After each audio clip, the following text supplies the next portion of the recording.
ou você tinha uma coisa ou você não tinha. Como uma gravidez, ou você está grávido ou não está grávido, não tem o meio termo. Nas últimas décadas, essa abordagem categorial, ela vem sendo substituída por uma abordagem que a gente chama de dimensional ou espectral, onde você pode ter num espectro, num extremo, a pessoa que tem uma doença grave, completa, e no outro extremo, a pessoa que não tem nada daquela doença. E a maioria da população estaria em algum ponto entre esses dois extremos. Então, você, em vez de ter uma doença ali, figura de livro muito grave, você pode ter traços de doença.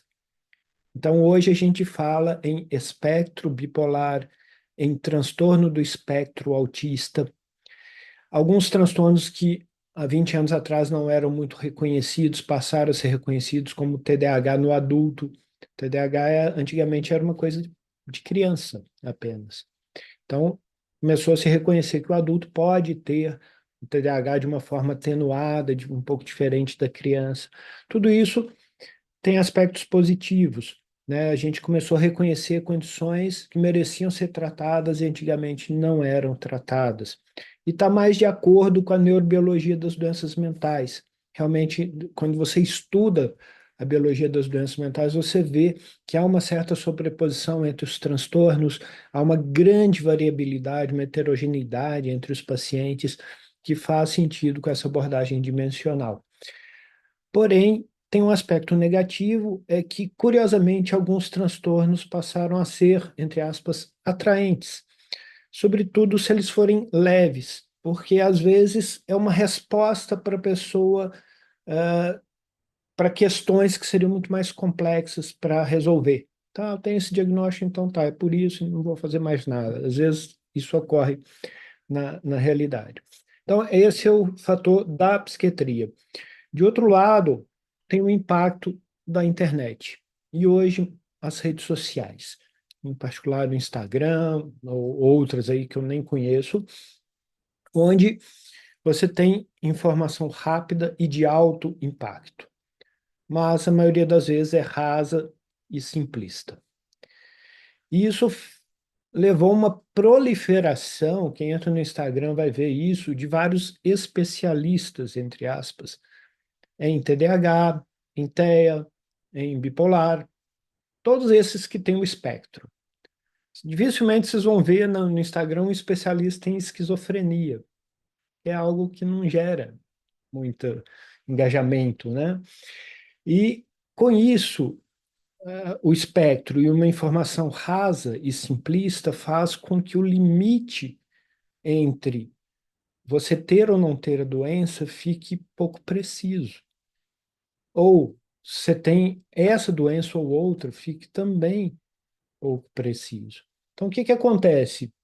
Isso leva ao autodiagnóstico ou a um viés diagnóstico, como tem na pergunta que vocês fizeram. A pessoa vê a postagem, se identifica com aquilo, ou algum parente, um familiar, um amigo, fala: acho que você tem isso, o seu humor é meio variado, talvez você seja bipolar, ou você é desatento, você deve ter TDAH, e você não é meio tímido, talvez você seja autista. E a pessoa vai nesse especialista que confirma o diagnóstico. É um problema do especialista, né? Tem uma frase em psiquiatria que a gente diz: para quem tem um martelo na mão, tudo que ele vê parece prego. Eu já cansei de receber no consultório pacientes vindo de especialistas do Instagram com diagnóstico do especialista, do qual é especialista, e na verdade não tinha, né? Então, isso traz muitos problemas de você tratar o que não precisava ser tratado, ou, mais grave ainda, a pessoa tem uma outra condição e não aquela, mas que recebe aquele diagnóstico. Então, eu diria, a questão do diagnóstico dimensional, que em princípio é positiva, mas tem alguns aspectos negativos, e essa questão da informação simplista e rasa da internet. Mel tem uma pergunta no chat, eu acho que pode passar para o João. Tem uma pergunta da Nara que é sobre esse tópico. Além das redes sociais, também a popularização do uso da inteligência artificial em substituição à terapia como profissionais e até como uma forma de conseguir um diagnóstico. Eu gostaria de saber quais, na sua opinião, são as consequências desse movimento. Muito bem lembrado, né? Mais recentemente ainda, 2 anos para cá, tem esse complicador a mais, né? Que é a inteligência artificial, que seria um Google sofisticado, vamos dizer assim, né? Você faz a pergunta com uma interação mais direta, que você pode fazer um bate-papo ali. Isso é também muito perigoso, porque além dos problemas já relatados com Google, com Instagram, a inteligência artificial ela tem a característica de responder o que você quer ouvir. Então, ela vai, de acordo com o seu input, o que você coloca ali, ela responde, ela vai enviesando as respostas dela de acordo com o que ela percebe que vai te agradar. Ela quer te agradar, a inteligência artificial, né? Então, eu já tive paciente paranoico que me mandou um diálogo dele com o ChatGPT. E falou: Olha, eu perguntei aqui se ele acha que essas minhas desconfianças fazem sentido. O ChatGPT pôs fogo no negócio, jogou gasolina no fogo. Não, acho que sim, acho que você tem que desconfiar mesmo. Você tem toda a razão, você está sendo prejudicado e tal. E era uma coisa completamente sem sentido, né? Então é um agravante a mais a inteligência artificial. Só uma pergunta, João, você não acha que tem, eu vi isso muito assim tem uma filha adolescente, jovem hoje, não existe uma necessidade de ter um diagnóstico, porque o diagnóstico facilita a vida, né? Ser diagnosticado, aí explica por que que você não consegue certas Então, coisas, ou porque o seu desempenho não é o mesmo, e a gente sabe que as pessoas não estão em caixas, né? E isso. receber esse diagnóstico, às vezes eu vejo uma vontade do jovem receber isso, né? Silvio, exatamente. Eu falei rapidamente aqui Uhum. na minha fala, tem isso. O diagnóstico passa a ser atraente, né? Então as pessoas falam assim, não, eu tenho TDAH. TDAH, autismo, são os mais, esses espectrais, né? Do espectro, porque são diagnósticos que, na verdade, resolvem muita coisa, entre aspas. Não, não resolvem, mas dão uma não, não preciso mais lidar com isso porque eu tenho o diagnóstico, entendeu? E pior ainda, vou resolver tudo com uma medicação, no caso do TDAH, no autismo nem tanto. Mas existe isso sim. Tem um lado que é positivo, a gente tem que tomar cuidado com as generalizações, porque às vezes a pessoa tem mesmo o diagnóstico, e receber o diagnóstico é altamente positivo, porque ela se compreende, né, tem um pertencimento, e isso aí ajuda ela de verdade. Mas é muito importante a atitude que a pessoa tem diante de um possível diagnóstico. Se é recebido como algo assim, ah, não, agora todo mundo tem que fazer as coisas por mim porque eu tenho tal diagnóstico. Essa é uma postura errada, né? Ah, não, eu tenho diagnóstico, então tá, eu vou me compreender melhor e vou correr atrás para. Aí a postura, ok, né? Acho que passa um pouco por aí mesmo. E uma pergunta que eu vou furar a fila também, assim, rapidinho, é quem encaminha para o psiquiatra? Eu acho que essa é uma pergunta que as pessoas têm muita dúvida. A pessoa vai ao psiquiatra ou existe um caminho pelo psicólogo? Como que o psiquiatra e o psicólogo, que a gente entende que são áreas completamente distintas, mas como é esse trabalho? Existe um trabalho integrado, de certa forma? Queria que você desse uma luz. Essa é uma dúvida de várias pessoas. Ocorre de diversas maneiras. A combinação do psiquiatra com psicólogo é muito comum, nos dois sentidos. Tanto do psicólogo encaminhando para o psiquiatra, quanto do psiquiatra para o psicólogo. Eu mesmo trabalho com muitos psicólogos, que me encaminham, eu encaminho para eles, isso é uma coisa normal. Tem a interação com outros profissionais que não da psicologia, por exemplo, muitos médicos de outras áreas, assim como a via dupla também, né? Fora os profissionais, você tem atualmente essa procura direta via internet ou via Google.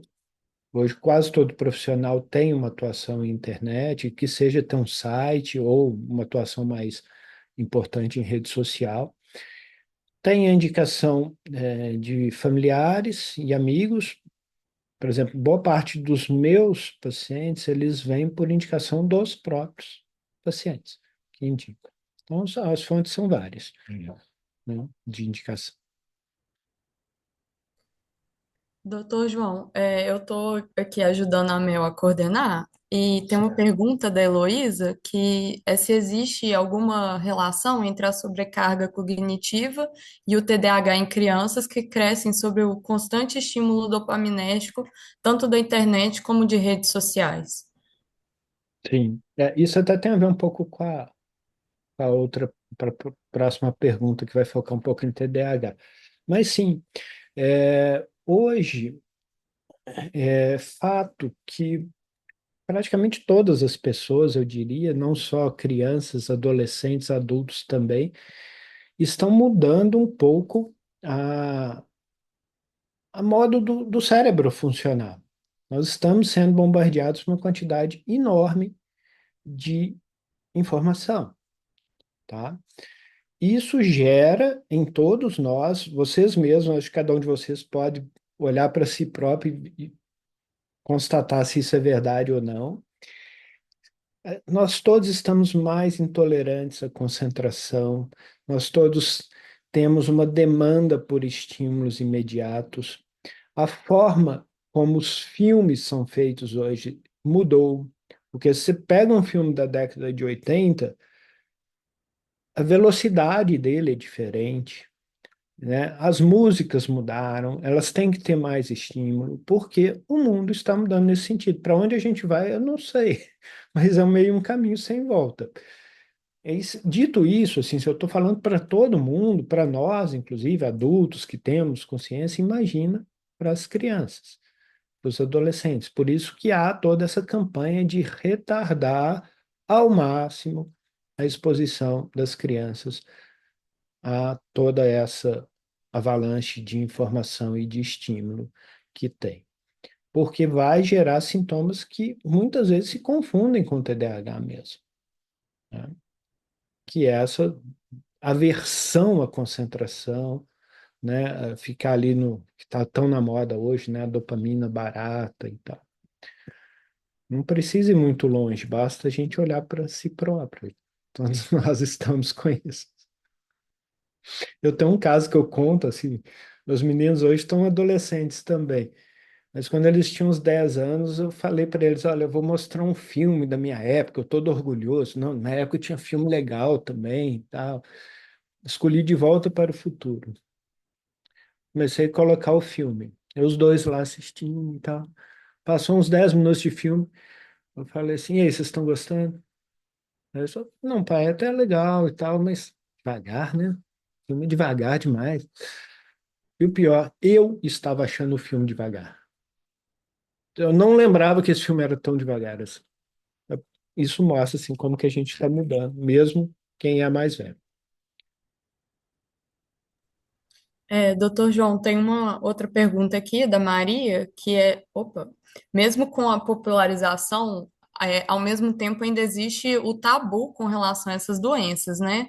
E esses diagnósticos de internet acabam desmerecendo, de certa forma, um assunto que atrapalha o dia a dia de pessoas que realmente sofrem com esses transtornos. O que o senhor acha sobre?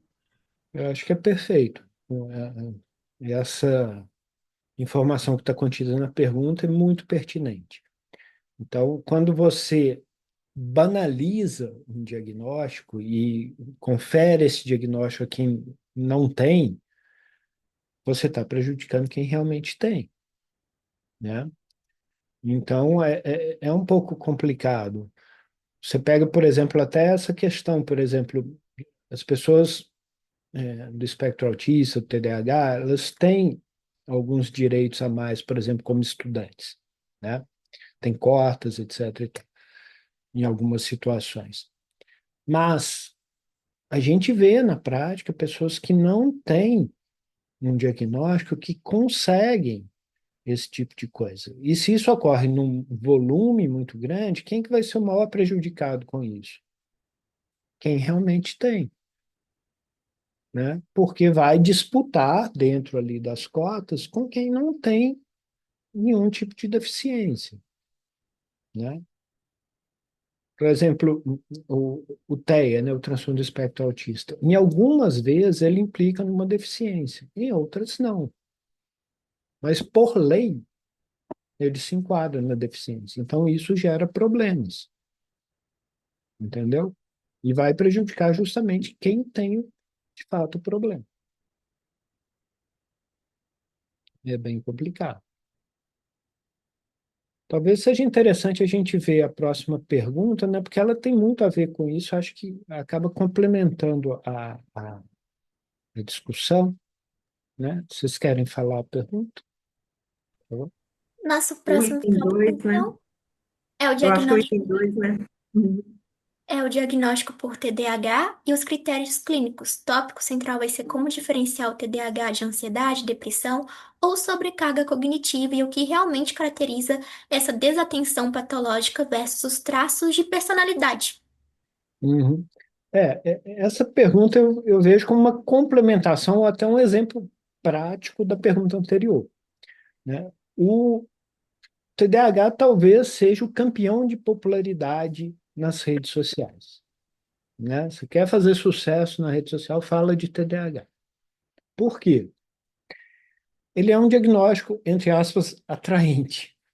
Tá? Ele não é visto como grave, então a pessoa chega e fala, eu tenho TDAH. Ninguém chega e fala, não, eu tenho esquizofrenia. Não é assim, né? É, a medicação, uma medicação, entre aspas, interessante, né? Porque tem alguns efeitos ali de aumentar a disposição, às vezes até dar uma certa euforia, né? E as pessoas tendem muito a se identificar com o TDAH. Eu vou ler aqui dois critérios, por exemplo, para ter TDAH. E vocês pensam quantas pessoas responderiam positivamente para perguntas como: você tem dificuldade em manter a atenção em tarefas prolongadas? Uma questão. Você evita tarefas que exigem esforço mental sustentado? Então, assim, a chance de você ter um falso positivo apenas com o autorrelato do paciente é muito grande, né? Onde o TDAH talvez seja um dos diagnósticos que mais tem falso positivo como diagnóstico. E aí nós temos duas situações, né? Que a pergunta fala mais de ter outros transtornos. Você pode ter um diagnóstico errado de uma pessoa que não tem nada, ou um diagnóstico errado de uma pessoa que tem outra situação, tá? Então, existem algumas técnicas diagnósticas para você fazer o diagnóstico correto. Uma delas é o que a gente chama de história pregressa. Então, você tem que examinar a persistência dos sintomas ao longo da vida, em geral, desde a infância. A pessoa não vai ter TDAH nos últimos 3 meses. Estou ali para terminar minha dissertação, estou sobrecarregado, estou com dificuldade de concentração. Não, isso é uma coisa circunstancial, né? O TDAH vem de vida inteira. Outra coisa, como são sintomas comuns, e dependendo da intensidade, pode não caracterizar a doença, é fundamental você pesquisar o prejuízo que os sintomas causam. E não pode ser só num determinado quesito. Teria que ser um prejuízo, por exemplo, nos estudos e social, ou no trabalho e social, porque quando é num determinado ambiente só, o problema está no ambiente, não é um problema de um possível TDAH, né? O TDAH, o diagnóstico é tão difícil que, em geral, ele é multiprofissional. A gente coleta o que a gente chama de dados colaterais, né? A gente, eu tenho uma colega minha que me ajuda, suspeita de TDAH, ela reúne com a família, busca registros escolares da pessoa, que são dados objetivos ali do que aconteceu, faz a entrevista com os familiares, A história familiar, a genética é muito importante, né? O TDAH hoje a gente sabe que tem um caráter genético importante, como a maioria das doenças mentais. E alguns exames também, às vezes, são indicados. E sempre lembrar, vamos supor, você chega à conclusão, não, a pessoa tem sintomas mesmo, causa prejuízo e tal, mas é TDAH ou não? Por exemplo, vou ler dois outros critérios TDAH. Sensação de inquietude, dificuldade para relaxar. São dois critérios. Isso ocorre em quantas doenças? Transtorno de ansiedade, por exemplo, transtorno bipolar. Então, tem sempre que considerar a possibilidade de ter outra doença. Se você desconfiar que tem outra doença, porque tem sintomas de ansiedade também, ou tem o humor, ele cicla de forma consistente e tal, você sempre trata a outra condição antes de tratar o TDAH. O TDAH é o último transtorno que você trata em comorbidade. Então, você tratou a ansiedade ou tratou um transtorno de humor, e ainda assim ele permanece com sintomas importantes, aí você considera o que a gente chama de comorbidade, a pessoa ter dois transtornos ao mesmo tempo. João, eu estou assim fascinada com a sua fala. Eu primeiro assim, eu achei essa questão de impactar mais que uma área, porque geralmente as pessoas veem isso impactando a escola, os estudos, o aprendizado, né? E são socialmente muito bem desenvolvidas, né? Então assim, eu achei isso fantástico. E como a gente tem hoje um ensino, você vê, você estava falando de filme, né? Os meninos não conseguem ver um filme que a gente via, sei lá, na década de 80. Imagina a aula que mudou tão pouco, né? O Uhum, sistema de sim. ensino que mudou tão pouco. A gente vê esse problema na universidade, inclusive, né? Uhum. Então, é realmente assim, fantástico. Vai lá, meninas, vocês que mandam. Desculpa, meu microfone estava mutado. Tem uma pergunta aqui da Ana Carolina, que ela é estudante de farmácia, e ela falou que as pessoas elas estão cada vez mais dependentes, né, da medicação. Você acha que esses diagnósticos da internet eles podem impactar numa alta procura pela medicação como forma mais rápida de resolver os sintomas ao invés da terapia? Exatamente. Pergunta também muito pertinente. As pessoas sempre buscam respostas rápidas, né? Que geralmente vêm de fora, não de dentro. Quer dizer, você tem várias questões, você buscar uma psicoterapia é um processo longo, muitas vezes penoso, né? Psicoterapia não é agradável, né? Você não faz ali para ser legal, você faz para resolver problemas que às vezes são difíceis. Se você tem a ilusão de que, não, tomando uma medicação, você vai resolver tudo, isso ocorre com frequência, as pessoas optarem por isso, tá? No caso do TDAH, tem um complicador a mais, porque, por exemplo, se você tem ansiedade, você vai tomar um antidepressivo, que é o tratamento para ansiedade atual, você não vai ter um efeito de recompensa imediato, né? Você vai ter um alívio da ansiedade dali a 15, 20 dias. Depressão é a mesma coisa. Agora, no TDAH, você tomar um psicoestimulante, você vai ter efeitos inespecíficos de aumento de disposição, de alerta, às vezes até um efeito euforizante, independente do que você tenha. A pessoa tende a gostar daquilo. Então, ela toma, tem um efeito, em princípio, bom, ela fala, poxa, estou adorando isso aqui, porque tá realmente mudando minha vida, mas, na verdade, não está resolvendo os problemas dela, e aquele efeito positivo, ele é transitório, ele tende a não se sustentar. Eu acho que, pegando esse gancho, é interessante a gente juntar um pouco da pergunta número 3 com a 4, que é sobre os fármacos, no caso, né? Então, em que situação a psiquiatria é considerada o canabidiol como opção terapêutica e também sobre o uso indiscriminado do Zolpidem, que a gente vê hoje muitas pessoas usando, muitas vezes sem a prescrição adequada. Uhum, tá. Então vamos lá primeiro para o canabidiol. Então, só uma breve introdução. Hoje se fala muito em canabinoides, né, que são os produtos derivados da maconha, né, e que agem no sistema endocannabinoide do nosso sistema nervoso. Temos vários produtos canabinoides, mas dois em particular são mais estudados, que é o THC, o tetraidrocannabinol, e o canabidiol. Em psiquiatria, o uso do THC é muito, muito restrito, porque ele tende a ser mais prejudicial do que benéfico. O canabidiol é bem mais seguro, tá?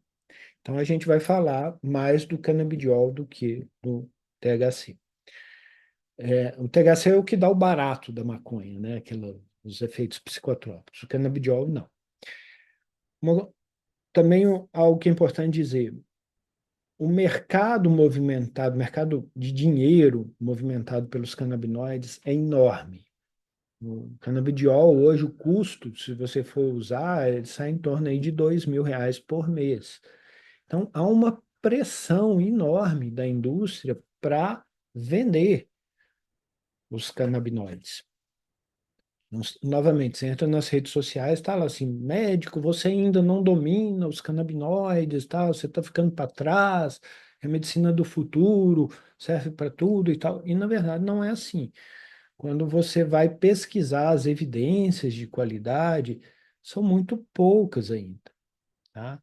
Então, eu fiz uma revisão recente até para o curso aí com o Antônio Carlos, da farmacologia, né? Eu destacaria 5 situações onde você pode considerar o uso do canabidiol. O THC eu não consideraria em nenhuma situação.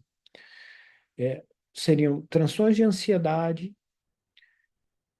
transtorno do espectro autista, psicose, transtorno por uso de substância, inclusive álcool, e sono, tá? Ansiedade não é primeira opção, não tem evidências robustas para isso e é muito caro. Então, ansiedade você usa primeiro antidepressivo ou pregabalina. Se não deu certo, se a pessoa não pode usar antidepressivo, porque, por exemplo, tem transtorno bipolar, aí você pode considerar o canabidiol, mas não é primeira opção, tá?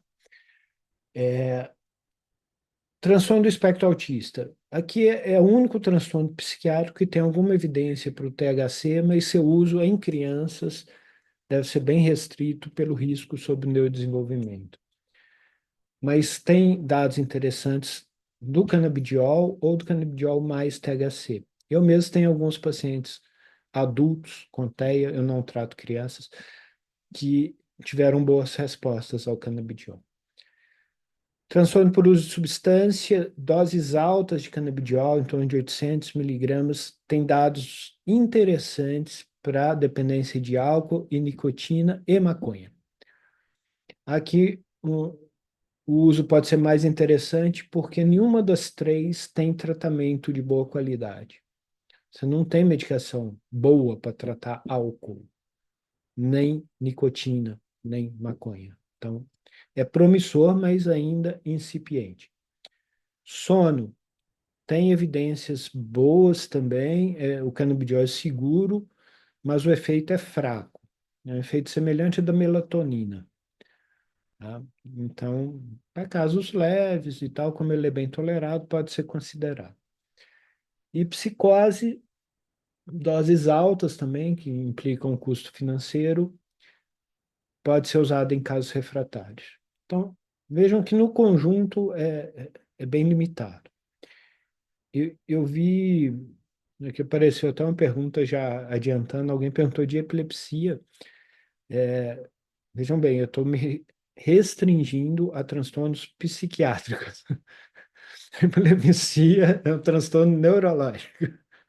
Então, fica um pouco fora da minha alçada, mas sem dúvida, tem uso na epilepsia, sim, é a grande indicação formal do canabidiol, dois tipos de epilepsia infantil, e em alguns casos a gente usa em outros tipos também, mas não é muito minha área. E falo da 4 já? Vou ver as perguntas da 3. Como É, vocês acharam dela? pode falar, Mel, a 4 já. Que é sobre o Zolpidem, né? Isso. O Zolpidem tem uma história que eu pessoalmente considero curiosa, que é o seguinte, quando eu estava fazendo doutorado, eu fiz o mestrado aí na farmacologia, depois eu fui fazer doutorado na USP, lá de Ribeirão. E lá estava começando a aparecer naquela época o Zolpidem. E eu fiz o curso com um pesquisador uruguaio chamado Jaime Monte, que era especializado nisso, e ele afirmava categoricamente, olha, o Zolpidem é preferível aos benzodiazepínicos porque ele induz menos dependência, risco de abuso e dependência. Por quê? Porque ele é hipnótico, ele não é ansiolítico, ele não tira a ansiedade, ele só faz dormir. Enquanto que o clonazepam, que é o Rivotril, o alprazolam, que é o frontal, eles tiram a ansiedade e fazem dormir. Isso tem a ver com a forma de interação com o receptor GABA-A. O Zolpidem é restrito a um subtipo de receptor GABA-A que está ali mais na formação reticular. Enquanto que os benzodiazepínicos, eles pegam mais tipos de receptor GABA-A, inclusive os que estão no sistema límbico, então tem um efeito ansiolítico. Qual que era a lógica? Bom, o que que causa o abuso e a dependência? A pessoa começa a ter angústia, ela toma para aliviar a angústia. Se o Zolpidem não faz isso, eu não teria por que usar, né? Só que aí, novamente, as mudanças do mundo moderno. Eu estou achando que as pessoas realmente estão ficando muito imediatistas. E eu tenho visto uma quantidade enorme de pacientes no meu consultório que abusam de Zolpidem de dia. Por quê? Eles querem desligar. Eu não estou a fim de ficar acordado mais, não. Vou dormir. E eu quero dormir agora. E o Zolpidem faz isso. Você toma, você dorme dali a poucos minutos. Que assustador. Então, tem tido, e o abuso do Zolpidem, ele começou a crescer muito. Não só esse uso diurno que eu falei, mas tem pessoas que, quando tomam para dormir à noite, adoram o efeito ultra rápido dele. Você põe aquele sublingual, em 5 minutos você dorme. A maioria das pessoas tem variações, mas a maioria dorme. Então, eles gostam muito disso. E ele causa tolerância tanto quanto benzodiazepina, talvez um pouco menos, mas causa. Então, começou a ter muito abuso disso. E a consequência foi prática. Por exemplo, até 2 anos atrás, o Zolpidem e as drogas Z, em geral, porque não é só o Zolpidem, tem a exopiclona e a zopiclona, elas eram receita branca. Não eram tarja preta. O Zolpidem até 10 miligramas, acima de 10 miligramas era tarja preta e receita azul. De 2 anos para cá, houve uma mudança. Todos eles passaram a ser receita azul, independente da dose.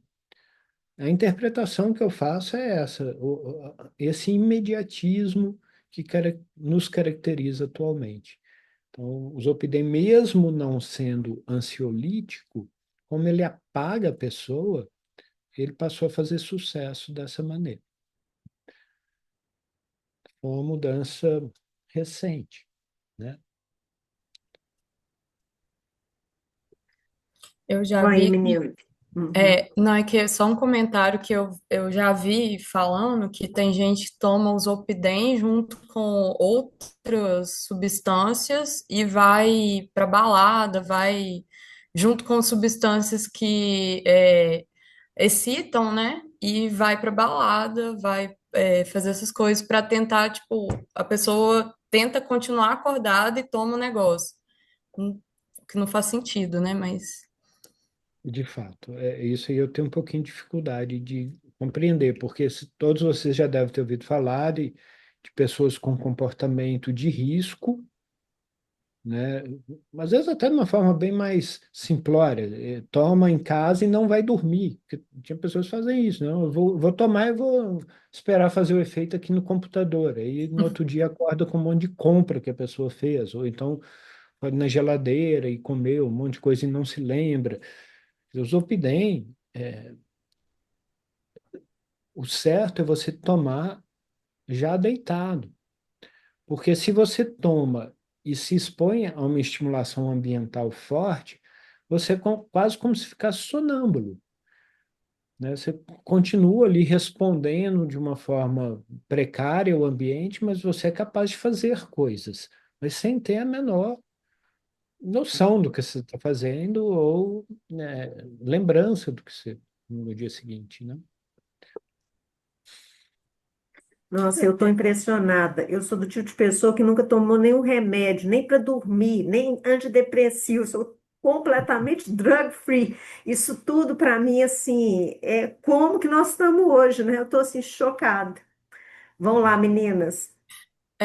a Maria, ela está perguntando aqui sobre os Zolpidem e também os benzodiazepínicos, se existe alguma evidência se ao longo prazo eles podem causar danos permanentes e se o uso na adolescência também pode causar algum dano ao cérebro. Esse é um tema bem debatido, né? Ah, teve um estudo canadense alguns anos atrás que causou muito impacto porque ele afirmava que sim, o abuso de benzodiazepínicos aumentaria o risco de quadros demenciais na, depois que a pessoa, né, tivesse em idade avançada.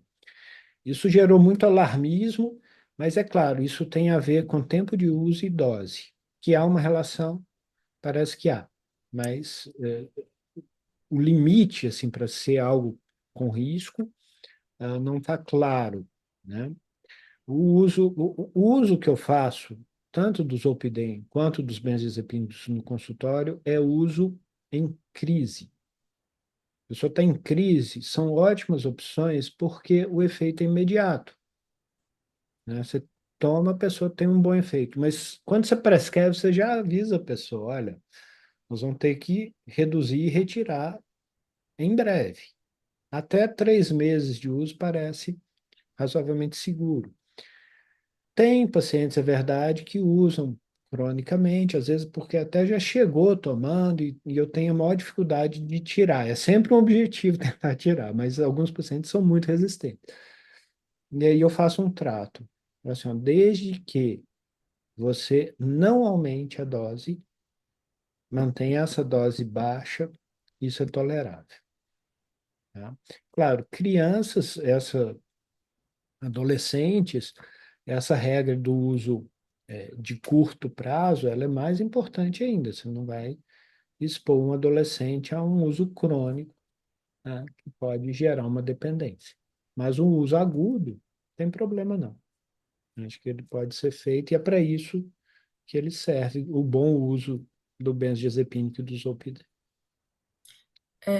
O meu, antes de passar para a próxima, só uma pergunta aqui da Nara, ela está falando aqui que, né, ao longo do nosso curso, a gente tem tratado sobre a diferença entre os sexos em diferentes condições. Então, ela quer saber se o senhor vê diferenças na manifestação das condições psiquiátricas mais comuns entre homens e mulheres, e se isso muda algo no processo diagnóstico ou no tratamento. Não, sim, Fantástica essa pergunta. Obrigada para a lembrança. É a base do nosso curso. Vamos lá, João. sim, sim. É uma pergunta super complexa, né? Mas tem diferença entre homens e mulheres em vários tipos de transtornos, né? E tem, inclusive, pesquisadores brasileiros, né? A Daniele Macedo, lá de Fortaleza, que é uma pessoa que já fez pesquisa comigo, ela pesquisa isso, por exemplo, na psicose, na esquizofrenia. E parece que as mulheres têm um certo fator de proteção, né, contra a psicose. Os homens são mais suscetíveis, começam a ter a doença mais cedo, né? E tem transtornos que as mulheres são mais suscetíveis. Então, tem uma variação, sim, grande.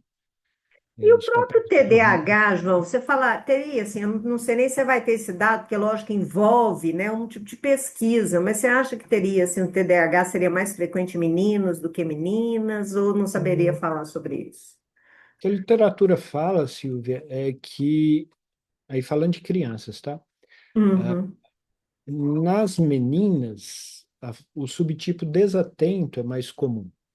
O Ó. TDAH ele tem o subtipo desatento, onde você preenche os critérios Uhum. só para a desatenção, e o subtipo misto, onde você tem para desatenção e impulsividade e hiperatividade. Não existe o subtipo só hiperativo. Então, nos meninos, o subtipo misto é mais comum. O menino é agitado, impulsivo, fala na frente de todo mundo, sobe na mesa e tal. E a menina é aquela menina viajandona, que fica viajando, pensando no mundo à lua e tal. Aí você chama, parece que não está escutando, né?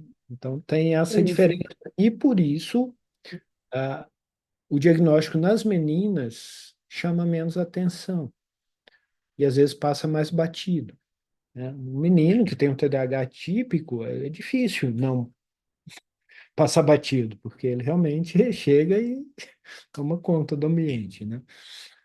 A menina não, fica quietinha lá, viajando. Mas tem, claro, a- a- as meninas do subtipo misto e o menino desatento, isso também, né? Na média, né? Ah, ótimo, Agora, obrigada. nosso próximo tópico é a automedicação de estudantes com Ritalina. O uso não Uhum. prescrito desempenho acadêmico e riscos para a saúde. É. Bom, isso tem a ver um pouco com o que a gente já falou aqui também, né? Lembrando que o psicoestimulante, né, ele tem um possível efeito que a gente chama de nootrópico, né, que é de melhorar a cognição, mas tem também um efeito estimulante, né? A anfetamina já foi usada como droga de abuso, né? A pessoa tomava para ir para festa e tal. Então, muitas vezes a pessoa busca não só melhorar a qualidade dos estudos, mas também esse efeito estimulante, que vai permitir com que ela passe a noite toda estudando, sinta menos cansaço. Então, são duas coisas diferentes: melhorar a cognição e o efeito estimulante. E isso ocorre não só com estudantes. Eu vejo no meu consultório pessoas que nem estão estudando mais, mas tomam, senão porque me dá um gás para eu trabalhar e tal, e usa dessa maneira. E eu chego e falo, "Ó, você está usando como droga. Ah, não, tem diagnóstico de TDAH. Eu falei, pode até ser, mas você está usando como droga, tá? Muitas vezes busca um diagnóstico de TDAH para ter esse efeito, tá? Mas em 2023 saiu um artigo muito interessante que chama Not So Smart, porque essas drogas eram chamadas de smart drugs. Você tomava, você ficaria mais esperto, mais concentrado, com melhor função executiva e tal. E esse estudo mostrou que para quem não tem TDAH, o psicoestimulante não melhora a qualidade da cognição. Às vezes até piora. O que ele melhora, de fato, é a capacidade de ficar alerta mais tempo, a fadiga reduz. São os efeitos estimulantes. Por isso que é importante separar o efeito estimulante do efeito sobre a cognição. Quando a pessoa tem TDAH, aí é o contrário, ela tem um efeito muito nítido sobre a cognição. Você vê claramente isso na prática. Uma pessoa tava, ela tinha muita dificuldade de focar a atenção, não conseguia assistir um filme. Aí ela toma, não, mudou muito e tal. Agora, a pessoa que não tem, está tomando para estudar, ela vai perceber um efeito estimulante. Agora, muitas vezes, não todas, mas muitas vezes, com o passar do tempo e o uso continuado, os efeitos colaterais começam a se sobrepor aos efeitos benéficos, né? Então a pessoa começa a ficar mais irritada, mais impaciente, né, mais ansiosa e não percebendo tanto aquele efeito de favorecer os estudos ou outras atividades. Isso ocorre principalmente com quem não tem TDAH e toma o psicoestimulante. Os efeitos colaterais eles vão aumentando com o uso crônico. E uma outra coisa que é importante falar é que se a pessoa tem uma certa propensão para algum transtorno mental, ela pode até não ter o transtorno mental, mas ela tem parentes que têm. Lembrando aquela ideia do dimensional, de você ter traços de doença, se ela toma o psicoestimulante em doses altas, ela pode ter consequências muito negativas. Eu já tive pacientes que tinham parentes de primeiro grau com esquizofrenia, ele próprio não tinha, mas começou a tomar, tinha uma queixa aí de dificuldade de concentração, foi no médico, o médico foi dando psicoestimulante em doses cada vez mais altas, ele teve um surto psicótico. Ou pode ter um surto maníaco, ou piora da ansiedade, né? Então tem que tomar muito cuidado com esse uso indiscriminado do psicoestimulante quando não é para o TDAH. Nossa, eu estou impressionada. João, acho que eu ficaria com você, eu estou completamente hipnotizada aqui, eu por horas ouvindo tudo, porque está assim fantástico. A Mel, acho que você, Mel e Alice, né? Eu acho que tem várias perguntas aqui no chat, gente. Agora, professor João Vinícius é professor aqui da UFMG. Então, aqui, né, quem está aqui, pelo menos, pode ter o prazer, né, de interagir com ele. Eu acho que nós vamos caminhar para selecionar duas perguntas do chat, porque eu acho que todo mundo, como eu, ficaria aqui por horas te ouvindo. Tem uma pergunta da Débora, que é: clinicamente o remédio Atenta pode ser usado no transtorno de bipolaridade? Não, o atento não tem essa indicação, tá? É, bom, eu não sei se eu entendi bem a pergunta. O atento não é usado para tratar o transtorno bipolar. Porém, ele pode ser uma boa opção de uma pessoa que tem transtorno bipolar, mas tem, vamos supor, chegou-se a um diagnóstico de comorbidade com TDAH.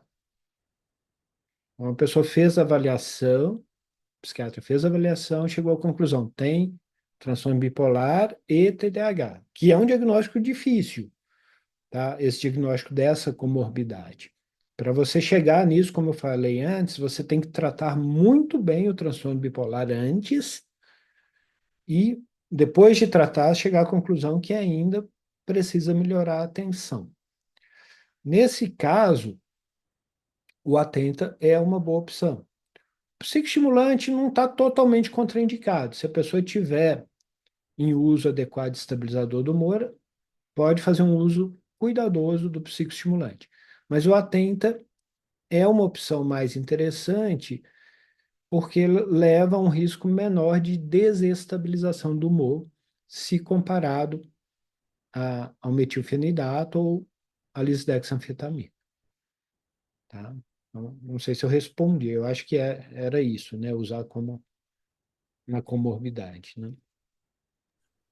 Tem uma pessoa perguntando aqui que ela sempre teve problemas para dormir e aos 12 anos, a Sofia está perguntando, ela foi ao psiquiatra que passou Zolpidem 10 miligramas, sem nem menos receitar qualquer outro tipo de tratamento, como ir ao psicólogo, etc. Você acha que esse medicamento poderia realmente ser receitado para crianças? Dessa forma, não, não. Como eu falei, Zolpidem benzodiazepínicos é apenas para crises. Você está passando por uma crise aguda ali, aconteceu alguma coisa, isso gerou uma insônia, ok. Mas você já passa falando, ó, daqui pouquíssimo tempo vamos ter que retirar, tá? O tratamento da insônia, quando não é uma situação de crise assim, a primeira opção se chama higiene do sono, que são medidas comportamentais que resolvem a grande maioria dos casos, né? Quando aparece pela primeira vez. Eu sei que existe um percentual grande dos casos que não vão se resolver só com a higiene do sono. A TCC, a terapia cognitivo-comportamental, ajuda bastante também. É uma boa opção, sobretudo para quem não quer usar nenhuma medicação. Dito isso, se você for partir para medicações, insônia crônica se trata basicamente com anti-histamínico, atualmente. A medicação mais usada, porque tem pouquíssimo efeito colateral, é a trazodona, o Donarem. Seria a primeira opção, resolve para boa parte das pessoas. Claro, que vai ter sempre aqueles que vão precisar de algo mais. Mas aí tem várias outras opções. Vai ser lançado esse ano aqui no Brasil um antagonista da orexina, que já existe nos Estados Unidos, na Europa, né? Que vai ser uma outra boa opção para a gente, né? Tem as drogas que agem na melatonina, como a rameteona, a própria melatonina, que são opções também de entrada aí para usar. Mas Ah, cronicamente nunca zolpidem, nunca benzodiazepina. uhum. Tá ótimo. Gente, infelizmente, chegou a hora de acabar. Eu acho, assim, primeiro eu queria agradecer ao professor João Vinícius por estar aqui com a gente, foi um prazer. Eu queria falar uma coisa que, se o João me permite, diagnóstico, gente, se vocês podem ecoar uma informação, é que diagnóstico é algo muito, muito sério. Muito, muito sério. E tem que ser feito com muito, muito cuidado. Qualquer medicamento, nada é inócuo. Qualquer medicamento, ele tem que ser receitado com muito cuidado. Então, assim, ecoem essa informação, né? Que eu acho que é extremamente importante. E, João, estão falando que você deveria criar um podcast. O João, sei que está nas redes sociais, mas acho que ele não tem tempo, né? Porque ele é médico, é professor. Mas estão falando que você é muito bom, que você deveria criar um podcast. Então, assim, considera essa possibilidade.